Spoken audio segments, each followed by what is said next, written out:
This is not to say, you can't do it on your own. Yeah, you can do it on your own. Great job if you can. But honestly, you do want to have a dedicated person to help you run these ads and help you actually get to that proper point where you can say, wow, I tripled my ROI in 2 weeks.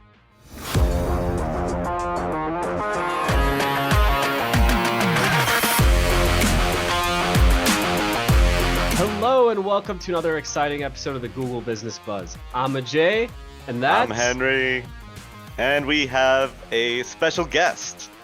We have the wonderful Alcira Castrillo here with us today to talk about the wonderful world of Google Ads. Welcome, Alci. Hello, hello. I'm happy to be here. Awesome. Thanks for joining us. And just to give everyone a brief history of your background, you have been working with Google Ads for how many years now, please? About 10 years, give or Wow. take. Yeah, Awesome. So quite a while. you're very much well informed on this topic, and that's what we need. We want to help our audience to understand the resources available to them, to better utilize them, and to, apply them to their small businesses here across the country.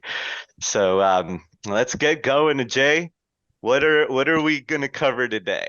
Well, we've covered all different types of ads and platforms in Google's ecosystem, and today we're going to talk about what is perhaps one of the oldest ones. Now, Google Ads has been around for at least 20 years, so before we delve into what small to medium-sized enterprises need to know about it, we first need to know a little bit about the history and a little bit of definitions and context. So, Alcira, in terms of what the average small to medium-sized firm should know about Google Ads, its history, and then obviously, core tenets of Google Ads principles and just background information that they should have handy in their pocket for running their businesses. What do they need to know? It's 2024. What's changed? What's hot? What's the deal? All right. To actually run on Google Ads, you have to make sure that one, your business is registered. 100%, guys. There's no way around it. Google actually has a policy now that all accounts are going to be verified. So if you have a business license, you're good to go. As you said, Google has been around for more than 20 years, 24 to be exact, actually. And this specific platform helps all businesses, from smart to large enterprises, to actually promote their products and services. Get that money, because that's all we want. Increase your ROI and your visibility, right? Our first and most biggest, I would like to say, campaign and methodology that everybody uses is to position you on the top of the search pages. So let's say you just grab your phone and you start searching plumber near me, lawyer near me. You want to be on that top search. And that is basically a little rundown of Google Ads and where it started, right? Because we have a long, long way to go. 100%. And so what I got from that, guys, was that Google's trying to infuse more trust into their results. We've been talking about trust in previous podcasts, and what Alcira just said is huge. Identity verifications means that you need to have your documentation ready now, right? There's additional verification for running these ads. When previously in the past, you kind of had it easy. You could get on, have a method of payment, and then initiate your campaign. Life is not so easy anymore, but that's okay when you have great people behind you like OMG National, OMG Tow Marketing.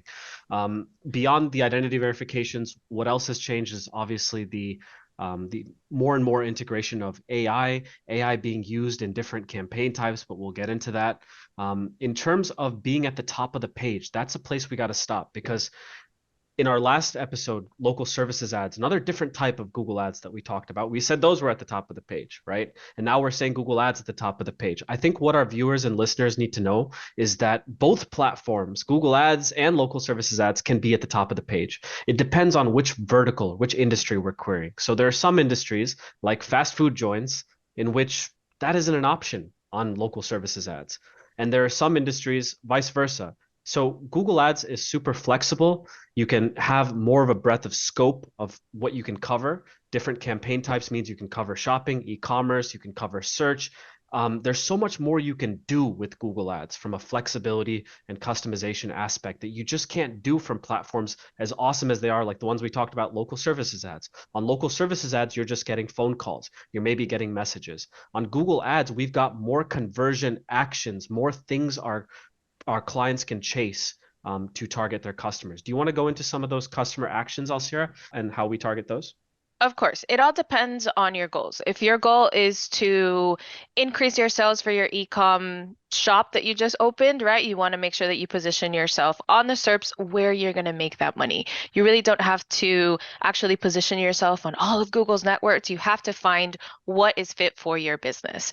Now, if you are a plumber, let's say, that's where LSA comes in, and you can utilize Google Ads to retarget your customer base, right? And just remind them, hey, your pipe burst a couple weeks ago, come over, right? So you have to focus on your goal, and that's where you expand. And our team actually does that, right? We talk to you directly and we figure out, okay, what are you gonna do, right? Are you gonna speak to your clients? Are they gonna purchase a good from you?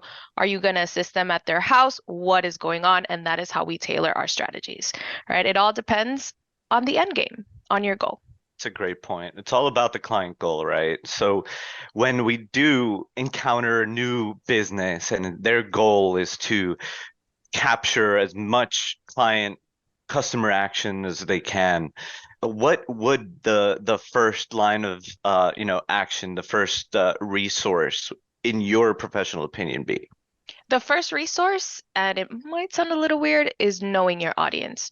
Who am I going to target? How do these people actually search for my service or my product or whatever it is we're offering, right? Are they using plumber near me? Are they using my pipe burst? What do I do? Right? So you have to make sure that you understand your audience first on how they interact, and then you will have a successful campaign, right? I made the example of a plumber, but let's do a dentist. No one really knows what a root canal is, right? Our tooth hurts and we're just going to say, oh, my tooth hurts. What do I do? Who do I go to? Right? So we have to know our audience in order to actually create a proper successful strategy, right? It sounds a little weird, guys, and I know it's weird, but that is the first step. That is the first thing that you have to do. And then later on, once you identify and know, okay, people search for my things this way, then you're going to be able to actually show your ads and show your ads to the proper audience, because you don't want to show your ads to people that are looking for a foot doctor when you're a dentist. Nothing to do, right? You want to make sure that you're actually tailoring your ads and showing it to the correct audience. And to do so, where would one get that market research information? Is that readily available? Is Google making that information public?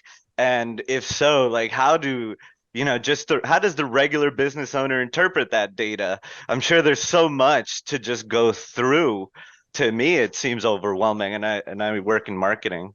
Yeah, there are a ton of platforms that we can utilize to actually identify our services, right? We can use SEMrush, we can use SpyFu, but Google actually provides us a tool within Google Ads, the Google Ads platform, called the Keyword Planner. There you can simply just add your website and, hey, website, just tell me what I should be looking for. Or you can add your core service and you're going to have examples of keywords searched within your location. And the good thing is, even though I am targeting, let's say, the middle of Montana or down here in South Florida, I can put my exact location and I will be able to see those symptomatic terms based on the location. So it's super, super easy. That's really powerful. That's really powerful stuff. So after the market research is done, you identified your audience, what they're looking for, and then the next step, in your opinion, what is the next step? The next step, build your campaigns. What campaign are we doing? And I know Google Ads has a ton of options, right? Starting from search to display to retargeting to shopping. There are so many examples out there, right? If you want to start small, you can utilize Google's AI learning, right? And choose a smart campaign, for example, for whatever industry you want, right? It all depends on, again, your goals. What are you looking for? And the AI actually helps you create them because it is very simple. We're letting Google analyze our website, analyze our market, and they will help us. We're just have to provide them with the 1 or 2 keywords that we want. And that's it, right? Along the time and along the process, you are going to need to expand on your campaigns, right? Google is not a set it and forget it type of platform or a platform that brings in money right away, right? We want to make sure that you build it. Everything that's good is taking time to build, right? So we want to make sure that you go in, utilize your resources, create your campaigns, and optimize those campaigns if you can regularly. I advise you to do that, what, 2 weeks, 3 weeks, just to make sure that you get your data, right? It is something that you have to be on top of. It's not a set it and forget it. So, Alcira, thank you for that great information. Obviously, you've been doing this for 10 years now. You've seen hundreds, if not thousands, of campaigns at this point, definitely on thousands for both OMG National and OMG Tow Marketing, businesses of all shapes and sizes.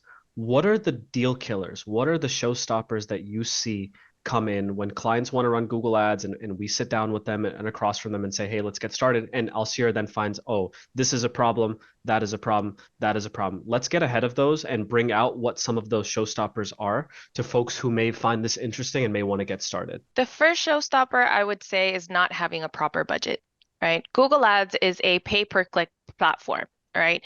We want to make sure we have enough clicks to actually generate a call, a lead, whatever your conversion and whatever your goal is, right? That is the first thing. You have to, one, again, analyze your market, utilize the keyword planner to actually tell you, okay, your clicks in your area are $15, $20 per click.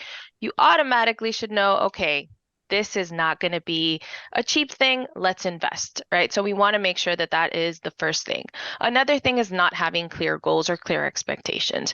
As I mentioned previously, Google Ads is something that takes time to build, and it's something that actually needs that little elbow grease for us to actually find a really good audience and locate what needs to convert and what is converting well and not so well, right? So it's that extra effort. So those are the two main points that we have to drill in our heads when we're starting. And obviously, just as an observer who mostly handles local services ads for OMG, the website doesn't really matter to us as much purely on the local services ad side, purely for those paid calls. The website isn't always that important, but for Google Ads, it is. So what are issues that you can encounter with the client's website? Because I know that's more important on the ad side, that kind of also ruin things. Yes, that's actually one of our ranking factors, having a really good website that will provide you really good quality score. So if you have a website with a ton of content, but your phone number is digged into that content, people are going to bounce out because I couldn't find it. I'm done. I don't want to read, right? You want to have visibility. You want to have your form fills visible, your phone number visible. You want to speak to the services you offer, right? You don't want to be again, going back to the doctor's analogy, you don't want to be a dentist offering podiatry services. It's not a thing. It has to go inside of your service and what you do, right? You can run it with a little tiny one pager. That's absolutely fine as long as you have a way for your clients to connect with you and your message is clear. Right. Now, a cool thing with Google Ads is the better your website, the lower your cost, right? So your strategist can actually finagle that quality and adjust that quality within your ads, utilize your website, and actually get you cheaper clicks. So it's a That's benefit. so important. That's one of the most important things I've heard about Google Ads, period. Um, this sounds like a lot of work for just a business owner to do when you have to think about running your business, your clients, when you have to think about your employees, when you have to think about the laws around your industry, say you're a plumber or say you're a contractor, you got to get all that in line. How are they expected to know all of this and to keep these campaigns up to date? Like you suggest 3 weeks of maintenance. That that seems a little overwhelming for a business owner. Yes, it's very time consuming, and it's not only the time consuming, it's the constant changes. Like I said, I've been doing Google Ads for almost 10 years now, and the platform has changed on me 5 times. The platform itself, right? You have to be on top of all the industry changes, know your market as well, because yes, they are the business owner, they know their business 100%, but you also have other advertisers in the area that are actually doing something different, and you want to make sure that you are on top of everything, right? This is not to say, you can't do it on your own. Yeah, you can do it on your own. Your son, your niece, your nephew can do it for you. But will they actually know the changes that are happening on the back end? Will they utilize actual AI to actually help you, right? Do they have historical data like an agency will, right? It's a little difficult when we think about, yeah, I'm going to run my business and I'm going to run my marketing. It's difficult. It's doable. Hey, great job if you can. But honestly, you do want to have a dedicated person to help you run these ads and help you actually get to that proper point where you can say, wow, I tripled my ROI in 2 weeks. That's Wow. amazing. That That that sounds that's incredible. And our team has done that. Our that team has sounds done great. that. But how we do that is keeping on top of industry standards and making sure that we assist all the webinars possible, having a dedicated Google rep as well. We are Google partners, so we're always on top of everything. There you go. Mhm. We're always on top of everything and making sure that we have all the new updates and everything, right? Our business owners, unfortunately, not always have that and don't interpret the changes as well as the strategist does, right? But again, Great I points. commend whoever can run their business and run their ads successfully. Awesome. No, no, great points. And before we wrap this up, I just want to give a little story about when I was doing client services, talking to new clients that came into OMG that have had really bad experiences with Google Ads because they set it up the wrong way and they spent so much money because of the configurations that they didn't know about, right? They didn't know how to set it up, and they come to us and we fix that for them, and then they're happy. Like you said, also you take these campaigns, you flip them on their back, you make them work, and then they come out, giving them 2 to 3 times what they spend. So that's a great use case. Alcy, thank you so much for your time. I'll let Jay wrap us up here, guys. It's been a pleasure. Thanks a lot. Alcira, always a wealth of knowledge. Thanks for being on with us. Real quickly, everyone, or to our viewers and our listeners, Google Ads is perhaps the most powerful Google paid ads platform out there. If not, look, it is. And so with great power comes great responsibility. I think the message here today is that yes, you can go on Google Ads and you can create a smart campaign and you can burn a lot of money and waste it inefficiently. Or you can approach a partner that you trust and you can sit down and this, one of the signs you should look for is have someone do the appropriate market research. Look for a brilliant strategist like Alcira who shows you the cost of the keywords in your market, who explains to you, the type of strategy that is most appropriate for the conversion actions that you are after, for the type of conversion and your industry, who gives you an appropriate budget and who gives you a timeline. So Google Ads, as awesome as it is also a place where you'll see less than reputable actors sell you dreams that simply cannot happen, right? And so when you're looking to work with a reputable partner, you'll want to iron these details out beforehand. And our professional opinion is, unless you have dabbled in paid ads or marketing before, best to probably stay away from Google Ads and let a professional handle it, lest you burn a lot of money. So on that note, everyone, thank you for kicking it with us, and we'll catch you on the next one.